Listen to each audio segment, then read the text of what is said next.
अर्पित। इससे महाराणा प्रताप ने 12 वर्षों तक अपनी सेना को संगठित किया, सैन्य शक्ति को बढ़ाया और मेवाड़ मातृभूमि को आजाद करवाया। इस किले का निर्माण महाराणा कुंभा ने करवाया था। इस किले के अंदर 9 मई 1540 ईस्वी में महाराणा प्रताप का जन्म हुआ था। इस किले की ऊंचाई समुद्र तल से 3568 फीट की है। दृश्य मेवाड़ की प्राचीन राजधानी चित्तौड़गढ़ का है।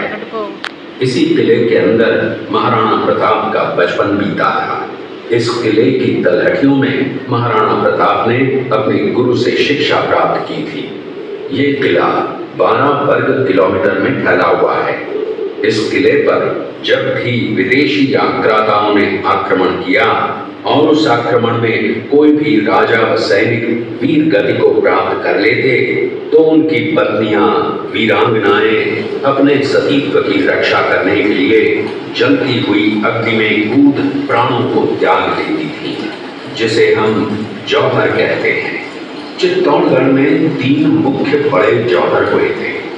प्रथम जौहर 1303 ईस्वी में रानी पद्मिनी ने 16,000 स्त्रियों वीरांगनाओं के साथ जौहर किया था, सिर्फ अल्लाउद्दीन खिलजी के कारण। दूसरा जौहर 1535 ईस्वी में गुजरात के शासक बहादुर शाह के आक्रमण के कारण रानी कर्मावती ने वीरांगनाओं के साथ किया। और तीसरा जौहर 1568 ईस्वी में जब अकबर ने चित्तौड़गढ़ पर आक्रमण किया, उसी समय रानी फूलकुंवरी ने 7,000 वीरांगनाओं के साथ जौहर किया। फिर भी अकबर का मन नहीं भरा और अंत में हजारों आम लोगों का कत्लेआम करवाकर उन्हें मौत के घाट उतारा गया। इस किले में देखने योग्य विजय स्तंभ है, कीर्ति स्तंभ, मीरा मंदिर, जैन मंदिर, कालिका माता मंदिर, भामाशाह हवेली, कुंभा श्याम मंदिर, फतेह प्रकाश महल हैं। ये शेरपुर गांव का दृश्य है। अब्दुल रहीम खान खाना अजमेर का सूबेदार था। जब वो शेरपुर पहुंचा तब इसका पता कुंवर अमर सिंह को चला, जो महाराणा प्रताप के पुत्र थे। अमर सिंह ने शेरपुर छावनी पर अचानक आक्रमण कर दिया। उस आक्रमण में मुगल सेना में भगदड़ मच गई। मुगल सेना को अपनी छावनियों को छोड़कर भागना पड़ा। छावनियों के अंदर से लूटा हुआ माल व अब्दुल रहीम खान खाना, जिसकी बेगम आनी खान को बंदी बनाकर महाराणा प्रताप के सामने पेश किया गया। तब अमर सिंह पर महाराणा प्रताप क्रोधित हुए और कहा, जहां से इस नारी को बंदी बनाकर लाए हो, इसे पुनः ससम्मान लौटा कराओ। महाराणा प्रताप ने कहा, हमें नारी से कोई दुश्मनी नहीं है, हमें तो देश विद्रोहियों से दुश्मनी है, जिन्होंने चारों तरफ आतंक फैलाया है। महाराणा प्रताप के आदेश का पालन करते हुए कुंवर अमर सिंह ने उस मुगल नारी को ससम्मान छावनी तक पहुंचाया।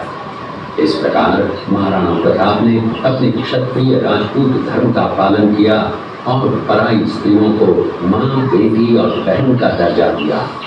ये है महाराणा प्रताप का चरित्र और नैतिक उदारता का परिचय। इसी किले के अंदर की ये घटना है।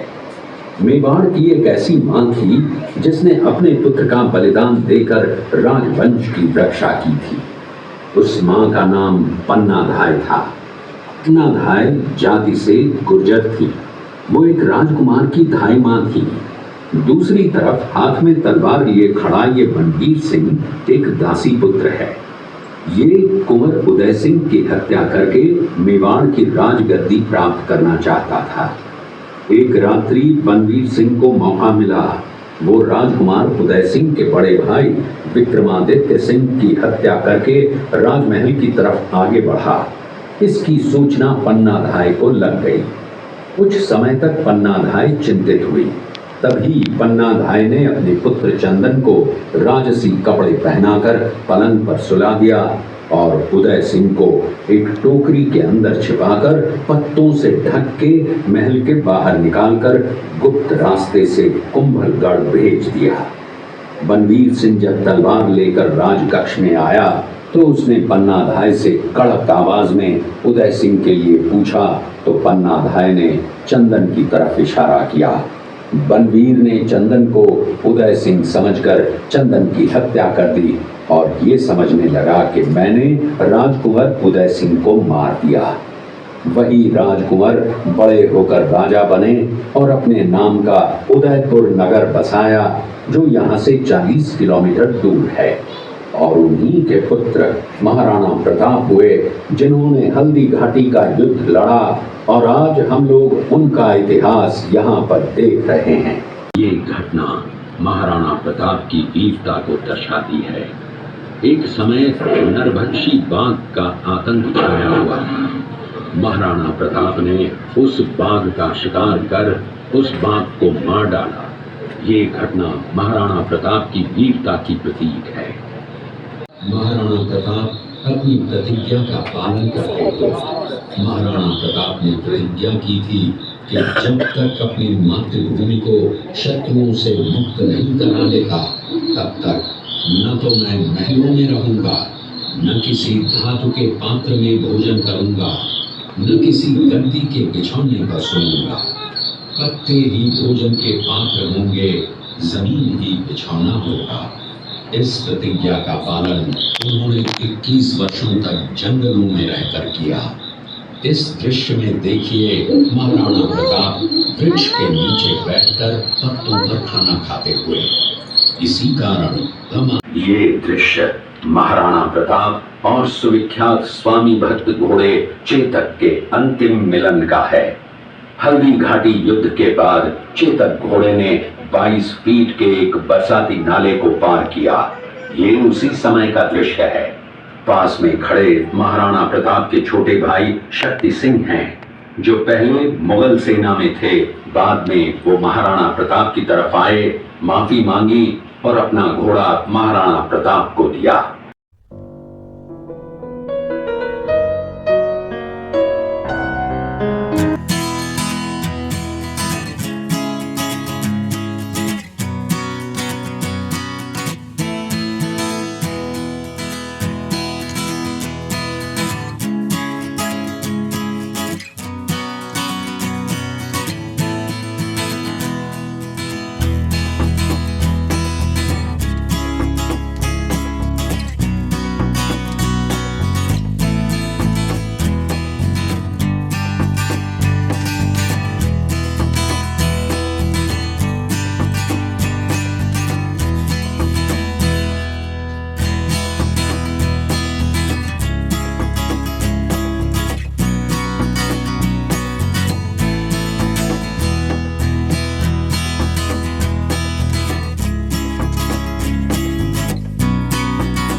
में गुजरा। सन 1567 में अकबर ने जब चित्तौड़गढ़ पर आक्रमण किया तो मेवाड़ के प्रमुख सरदारों और सेना नायकों के आग्रह पर महाराणा उदय सिंह ने चित्तौड़गढ़ छोड़ दिया। अपने देश, कुल, गौरव और मातृभूमि की मर्यादा के लिए प्राण न्योछावर करने वाले योद्धाओं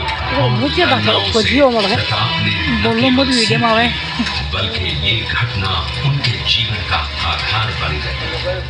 फरवरी 1572 को महाराणा उदय सिंह का देहांत हुआ। प्रताप की ज्येष्ठता और योग्यता को ध्यान में रखते हुए सरदारों ने उनको राजगद्दी पर आसीन किया। होली के दिन उनका गोगुंदा में राज तिलक हुआ। उस समय तक लगभग सभी राजाओं ने अकबर की यह वीरता स्वीकार कर ली थी। एकमात्र महाराणा प्रताप ने अपना मस्तक अकबर के आगे नहीं झुकाया। प्रताप मुगलों से लोहा लेने की तैयारी में जी जान से जुट गए। 18 जून 1576 की सुबह हल्दी घाटी और खमनोर के मध्य एक मैदान में ऐतिहासिक युद्ध हुआ। महाराणा प्रताप की सेना गोगुंदा से हल्दी घाटी पहुंची, जबकि सेनापति मानसिंह के नेतृत्व में मुगल सेना ने हल्दी घाटी के ठीक नीचे मैदान में अपना मोर्चा जमाया। मुगल सेना के हरावल दस्ते द्वारा घाटी में घुसपैठ करने के प्रयास की प्रतिक्रिया स्वरूप महाराणा प्रताप की सेना मुगलों पर टूट पड़ी। प्रताप के हरावल सैन्य दलों का नेतृत्व पठान हाकिम खान सूर कर रहे थे। भीलू राणा, जो राणा पूंजा के नाम से भी जाने जाते हैं, उनके नेतृत्व में भील आदिवासियों ने गोरिल्ला पद्धति से युद्ध करते हुए मुगलों के छक्के छुड़ा दिए। देखते ही देखते शाही सेना में खलबली मच गई। रक्त तलाई घोड़ों के टापों, हाथियों की चिंगारों और तलवारों की झंकारों से गूंज उठी। चारों तरफ हाहाकार मच गया।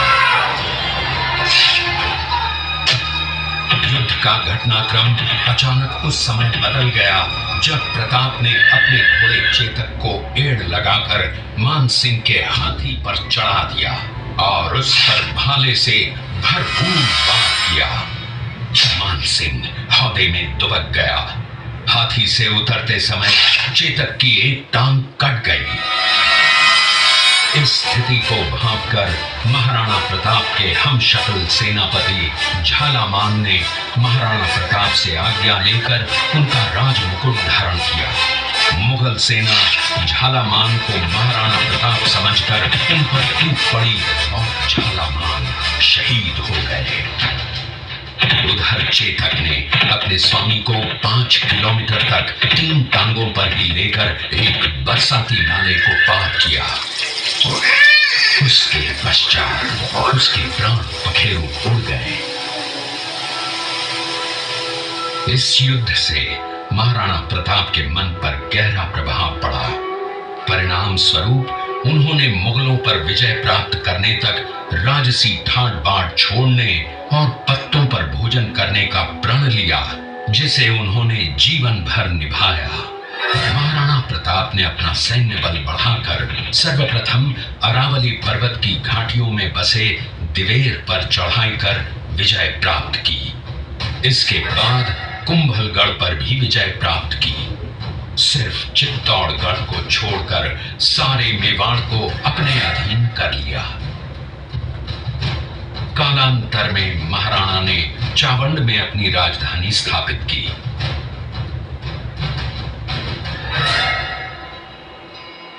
19 जनवरी 1597 को राणा प्रताप ने मात्र 57 वर्ष की आयु में इस संसार से प्रयाण किया।